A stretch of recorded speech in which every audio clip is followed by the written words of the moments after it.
Welcome into the Locked On Knicks podcast. Today, I'm joined by Ariel Pacheco of the Strickland to discuss Jalen Brunson and his fit with the New York Knicks. Will Tom Thibodeau even play him and Immanuel Quickley together? We get into that question and so much more right now on Locked On Knicks.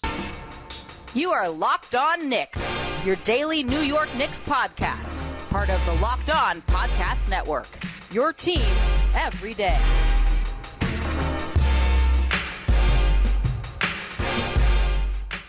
Hey, what's up, guys? This is Locked On Knicks, and Locked On Knicks is partnering with Arcade1Up to give away 3 free NBA JAM Shaq machines. That's right, 3 of them. These are the guys known for making the incredible retro 3/4 scale at home arcade games like Pac-Man, Golden Tee, and many more. Enter to win on arcade1up.com/lockedon. That's arcade1up.com/lockedon for your chance to win one. Who's talking to you? I'm Gavin Schall, a play-by-play broadcaster, and I wanted to thank you for making Locked On Knicks your first listen today and every day. No Alex on this episode. I'm going to be joined by Ariel Pacheco, as noted, to talk Jalen Brunson and a couple of other things. Quick housekeeping note before we get started with Ariel. We actually were recording this podcast while the news about Alec Burks and Nerlens Noel getting traded to the Detroit Pistons was first tweeted out by Adrian Wojnarowski. And in turn, we didn't know it at the time. So I think we get into a little bit of conversation involving Burks, involving Noel, as if they're still on the team, and speculating on what the Knicks are ultimately going to do with them. Obviously, that is now irrelevant because those two are Pistons. But outside of that, hope you enjoyed this conversation. All right, as promised, we were joined by Ariel Pacheco, good friend of the show, writer and contributor at the Strickland. Also, just one of the legends of Knicks Twitter, undisputed, undebatably. Always a great follow. A Pacheco MBA, of course, right there on the screen. Thanks for joining me, man. And we got some good news today. Jalen Brunson, seemingly a sure thing to the New York Knicks. Yeah, well, first of all, I don't know if I'm a legend, but I appreciate the introduction. Second of all, yeah, it seems like all signs are pointing to Brunson being a Knick, and basically as soon as free agency starts. So. Yeah, it's pretty cool. I mean, this guy we've been talking about for months and months and months, and it's it's one of those things where, like, we did a podcast earlier this week, right, where we're sort of like picking nits, and we're like, all right, how does this go wrong with Jalen Brunson? And we're going to get into some of that in this podcast, but at the same time, like, even when you have some questions, it's always it's just exciting to get one of these guys. And I feel like sometimes, like, those of us who like cover this team and think about this team on a day-to-day basis, it's easy to let that cynicism seep in, and you can poke holes in anything, you can find flaws in anything. I saw you had a tweet today just saying, like, hey, this is a dude who averaged, what was it, like 21, 5, and 5 throughout the playoffs against 3 of the top 10 defenses in basketball. Like, you can just kind of take a breath of fresh air and enjoy that for a moment as a fan, right? Just that this happened. Yeah, he's a good basketball player, and like whether you want to get into whether he's like overpaid and maybe the Knicks are going all out for a guy who isn't that much of a needle mover, I think the thing to be excited about is the fact that he's a good basketball player, and the Knicks have needed more of those in the past few years. And he's definitely gonna make the Knicks better. You can question whether how much it is, but I think the one thing that I think everybody should agree on is that he's a good basketball player, and they need more of that. Yeah, I would say, just for starters, unless I'm really misremembering someone, best point guard they've had since Stephon Marbury, maybe one of the 2 best point guards they've had in the last 30 or so years. Maybe, sorry, that's sacrilegious to our guy John Starks, but yeah, he's a real talent at a position the Knicks have not had a lot of talent in a very, very long time. Also, just seemingly an ideal fit in the sense that the Knicks were dead last in the NBA last season in 2-point field goal percentage, and he is one of the most efficient scorers inside the arc of any point guard in the NBA, and that is despite being this short, stocky, relatively unathletic dude. But I'll throw it to you, Ariel. What do you really like about Brunson's game, and how do you like? What are sort of your first thoughts on how he fits into this current Knicks core? Well, you mentioned the fact that he's really good inside the 3-point line. That's something the Knicks have struggled with. You mentioned they're dead last in 2-point percentage. He's only 6'1", but yeah, he's like a feisty guard. I love that how good he is at posting up, which is not something you'd expect from a guy who's like 6'1", 6'0". He has great footwork. He has great touch. He's a really good finisher, which is something the Knicks have needed. I think he's a great fit alongside the Knicks' younger core guys, especially like a guy like IQ offensively. I think he can sort of be the yin to Quickley's yang, and sort of how like Rose and IQ had that kind of synergy where Rose was the one breaking down the defense, getting to the basket, and IQ kind of played off that his rookie year. I think Brunson brings that similar element that Rose did. And he's probably more reliable than Rose is at their respective stages of their career. So yeah, I'm excited to see how he grows with the young core. He's only 25, so he still has some room to go. If he does come to New York, he's never had this kind of a role before. He's always been kind of the second fiddle to, obviously Luka Doncic, which is definitely understandable. Um, I I think one thing I realized today that I didn't know before, looking into his numbers, is that he shot 40% on catch and shoot threes on a decent amount of attempts, 172 last season. So I think some people are kind of concerned about his 3-point shooting. I think at least off the catch, I don't think we should be too concerned about that. But he's solid, man. I think people are upset about the price, fairly enough. But I think in free agency, the nature of free agency is that you kind of have to overpay to get the guy you want. So yeah, I think it's very clear the Knicks have wanted Brunson for a long time, and it seems like they're getting their guy. Yeah, 100%. And again, it's less so the price and like what is the relative cost or what is the opportunity cost? If you're not paying Brunson, Exactly. is there anyone to pay with that spot? Is there another way to allocate that money? And I mean the answer is like we don't know for sure. If the alternative was Kyrie Irving, like I'm pretty happy with Brunson for one. And it is interesting to think about how he fits into this offense, right? Because when I was talking about those picking nits the other day, I'm curious how he functions in New York's ecosystem relative to Dallas, because I mean, maybe he had the top guard defender on him, but he never had the top defender on another wing guarding him. Like there was never like an alpha wing saying game in and game out, with the exception of that Utah series where he was exceptional going up against Royce O'Neal, who's a very good defender in his own right. The top guy was always going to be guarding Luka Doncic, obviously. And a lot of times he got the benefit of attacking a scramble defense because Doncic, as much as anyone in the NBA not named Steph Curry, just draws two defenders merely by dribbling the ball up the court. And to your point, that's going to flip for Brunson, right? He's going to see, at least again, at that guard spot, the top defender night in and night out, instead of playing in a 4-out or oftentimes 5-out offense when Dallas had Maxi Kleber in there at center. He's seemingly, we'll see what happens with Julius Randle now, going to start his Knicks tenure with certainly a non-shooter at center, and maybe once every 3 nights a shooter at power forward. The other 2 nights, not so much, and a guy that defenses seemingly no longer respect. Do you see him as someone who can adjust his game and has that necessary craft and skill level, as we note again, without that elite athleticism, to still figure that out? Because when I watch him, I see a guy who gets separation very well, but it's not always easy, right? It's 1 or 2 or 3 or 4 moves strung together. And I'm wondering, with the Knicks spacing being a little bit more cramped, does he have the time to do that, or does he have to adjust his game to fit in with this new group? I think the one thing that you'll notice when watching Brunson, even for like a game, is that like every dribble with him is very calculated. He dribbles with a purpose. He has a counter to every move. His counters have counters. And you mentioned the fact that I have the best guard defenders on him now. I guess the flip side is that it'll make lives easier for everyone else on the court. Well, that's the Knicks. Like RJ should have a weaker defender on him, or Quickley, whoever's at the 2. So I think in that sense that helps the other guys. Overall, Brunson, IQ, and RJ are sort of sharing the bulk of the ball handling duties, as opposed to giving the full reins. Because the Mavericks kind of ran a mostly heliocentric offense. Like if it was Luka or Brunson, they kind of had to break down the defense. But I don't think the Knicks will be doing too much of that, unless it's Julius kind of hijacking the offense. But other than that, I'm not necessarily concerned with his fit with IQ. As mentioned before, IQ has kind of been he's very malleable. He's played well alongside everybody he's gotten the opportunity to play with, ranging from Derrick Rose to Austin Rivers. So I'm not concerned there. I'm not concerned with his fit with RJ. I am a little shaky with the Julius fit, just because you mentioned that he's gonna be playing kind of in a phone booth with Mitchell Robinson or Jericho Sims, or even if Nerlens stays. He's always gonna have a center that can't stretch the floor, and the way defenses guarded Julius last season, they didn't really respect his jumper. Teams were helping off him, and rightfully so.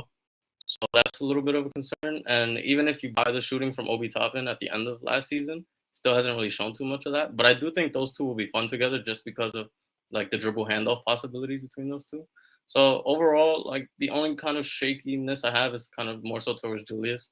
But other than that, I'm pretty confident that Brunson, at least offensively, fits pretty well.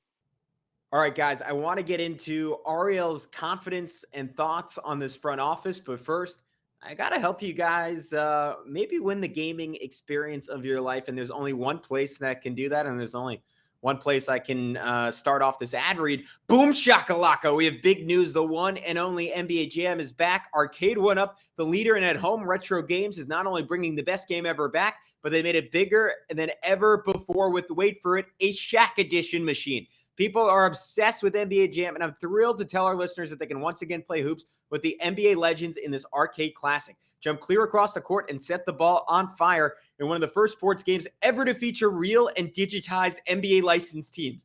No fouls, no free throws, and no quarters required. Compete with friends and family through all new Wi-Fi leaderboards, making you more connected than ever before. Pre-order now from arcade1up.com. That's arcade1up.com for an estimated early September ship date. They've got even more classics like Golden Tee, Mortal Kombat, and many others starting at just $399. So check it out. They're giving away an NBA Jam Shaq edition to a Locked On listener. Enter for a chance to win a game console for your man cave at arcade1up.com/lockedon. That's arcade1up.com/lockedon. You've got till July 8th to enter to win an NBA Jam Shaq edition console. So don't miss out. Enter today. There's only one question left. Who are you going to play with?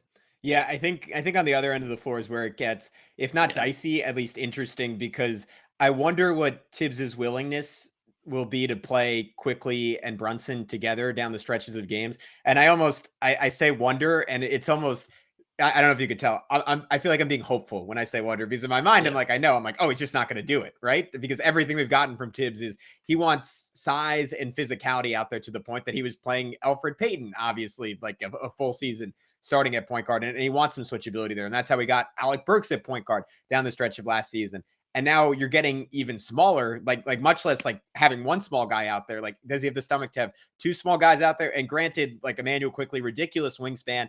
I think in terms of like per clean the glass, or it might have been another site, but one of the best rim protecting guards in the entire NBA. I think he was something like 98th percentile in that. But obviously, you go up against a team like the Celtics, who plays a Jalen Brown at shooting guard. Then it's not even Tibbs's fault at that point. It's probably untenable to play Immanuel Quickley at that spot. And those two, and it's a shame because, to your point, I think those two together offensively is completely brilliant. And the big jump from Quickley at the end of last season was, I thought his inefficiency came to some extent from a guy who was used to attacking tilted defenses his first year to a second year being asked to be the guy who tilts the defense. But by the end of the year, he seemed to have figured that out. And now you push him back to even like a slightly diminished role compared to that. I could see a world where his efficiency skyrockets and he's off the charts. I just wonder how much of him are we going to get at this point, given that, again, that defensive combo, at least in Tibbs's mind, might be untenable. Yeah, that's the concern. I mean, I think with the way the roster is shaping out to be for the most part, Tibbs is a little creative as he kind of needed to be last season. We didn't see that from him. There's no real like reason to believe it'll be different this time around. He only started and gave OB run when it was literally like a last resort. I think defensively, I think it's fair to have some concerns with that backcourt of IQ and Brunson because they're both pretty small. I don't have too much confidence in Quickley kind of getting an elevated role. He'll probably be the first guard off the bench, but I'm not sure how many minutes he's going to play alongside Brunson. I haven't seen enough from Tibbs to make me believe that like that's a lineup he'd be comfortable with. So yeah, on that end, I'm not sure how much we see of it. Even though I do think it could work against certain lineups and certain teams. You mentioned like Boston, that I don't think that would work, but against a team like I don't know, you could say like Charlotte. Charlotte. They have Terry Rozier and LaMelo. LaMelo's pretty tall, but I think you can stick IQ on him. But I just don't have too much confidence in Tibbs at this point. But I mean, that could change over the preseason or whatever.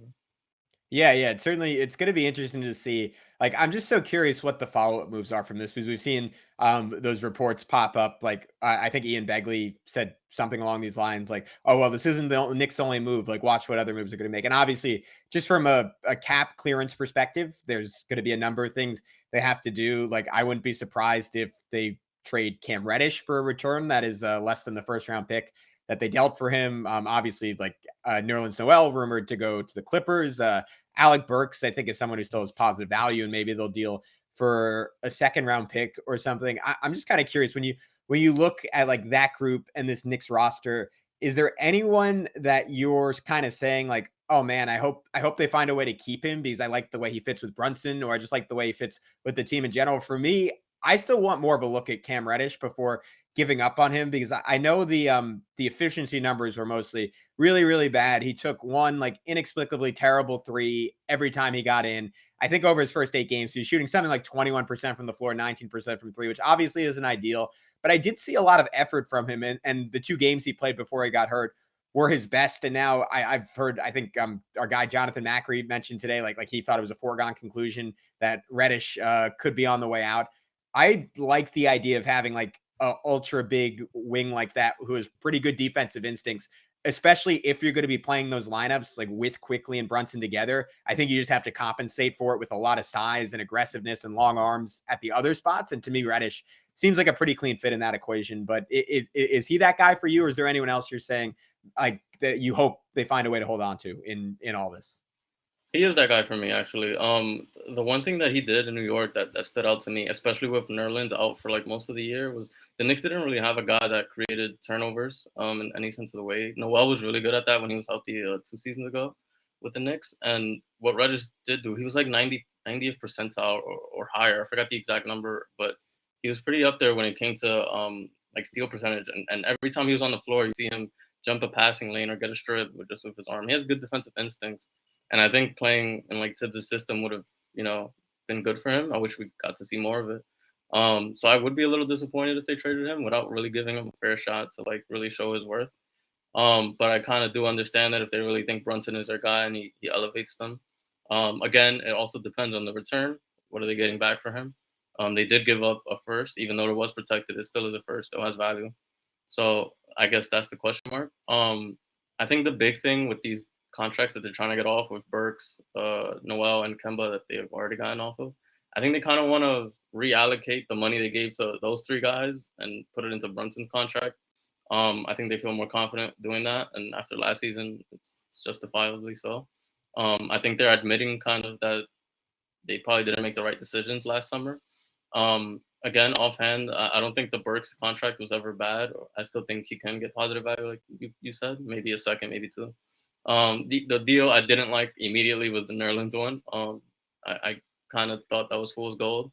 And the Kemba one I thought was a worthwhile risk. It just didn't work out. So I think they're just trying to kind of fix those mistakes they made last offseason, and kind of reallocate the money into Brunson. I guess that leads us to a logical follow-up question. What's your overall confidence level in this front office following a draft that it was?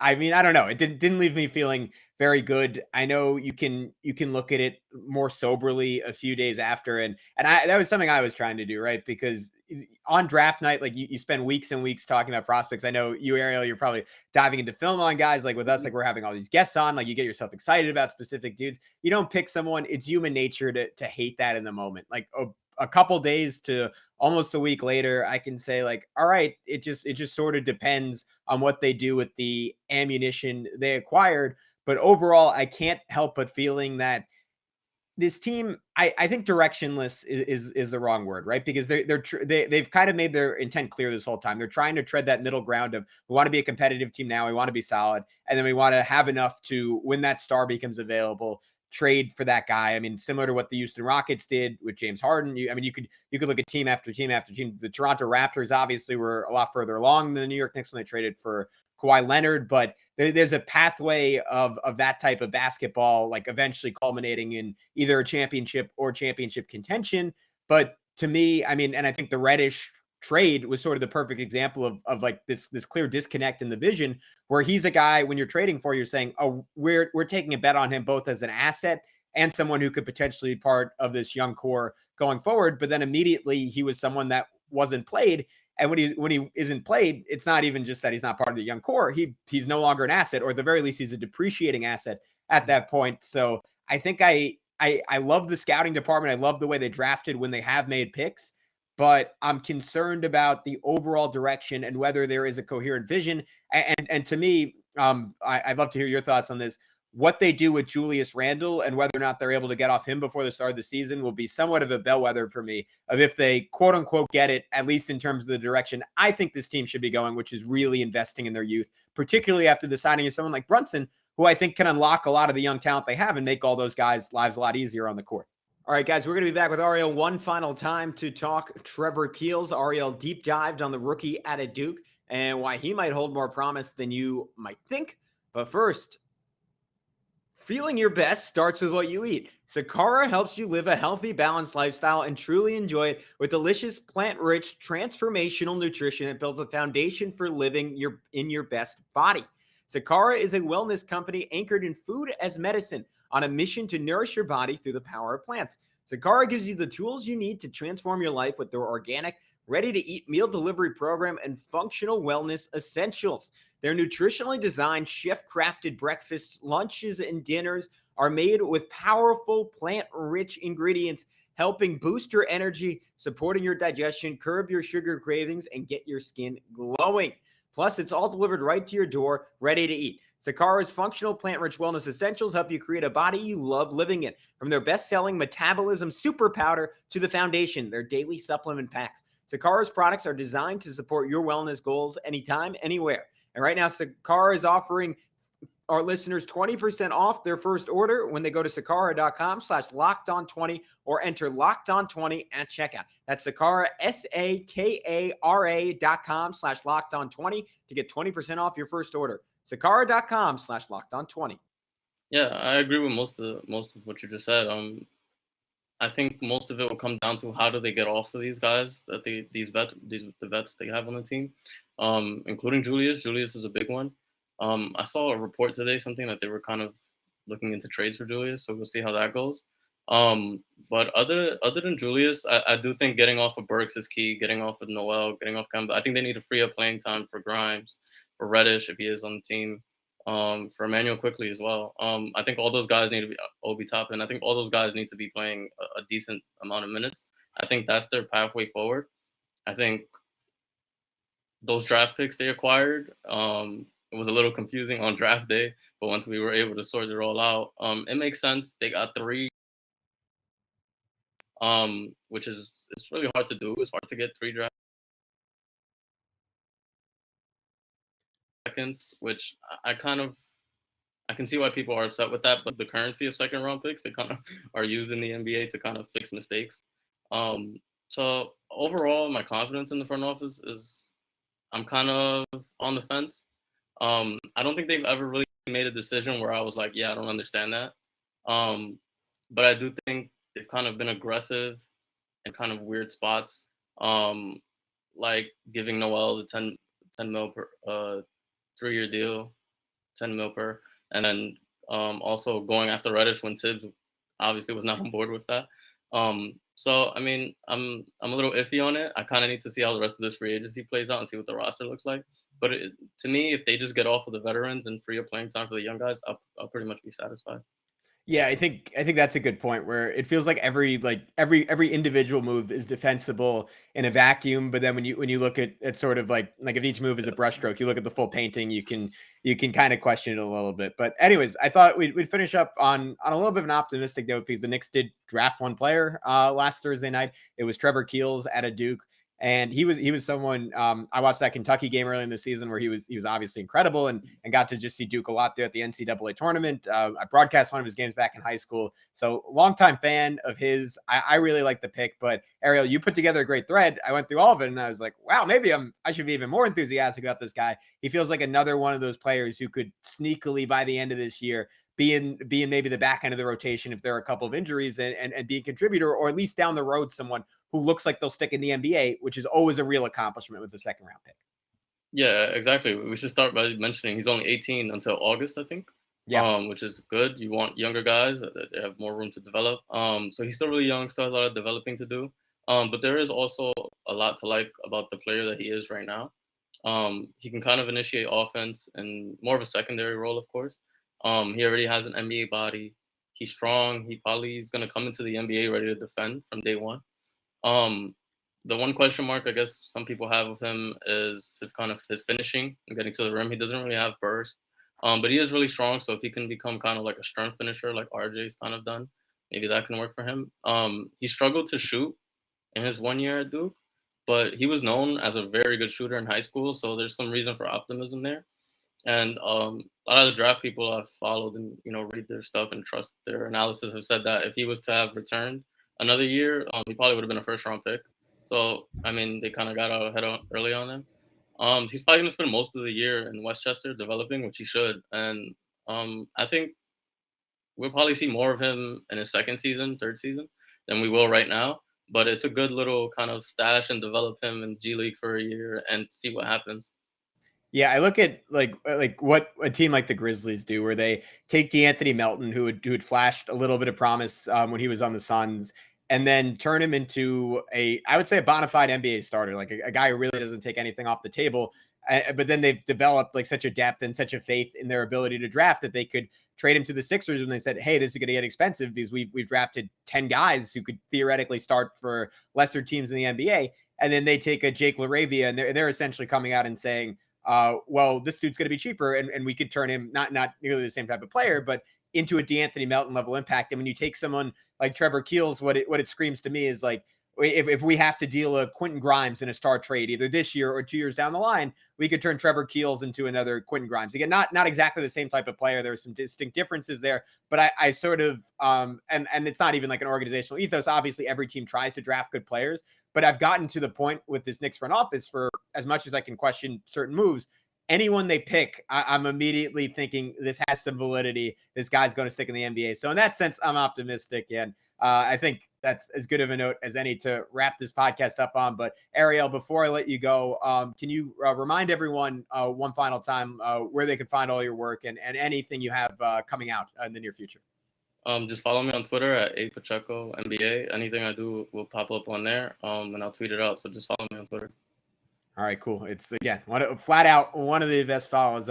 It's as I always say, it's you and Benji, man. I go straight to your Twitters every time I log on to see what I missed, especially the night after a game during the regular season, doing threads all year long. And if you want to learn a little bit more about basketball, the person to follow specifically for the Knicks. But until next time, we will talk to you guys soon. Plenty more Jalen Brunson coverage on the horizon. Plenty of free agency coverage on the horizon, and we'll have it all for you right here on Locked On Knicks.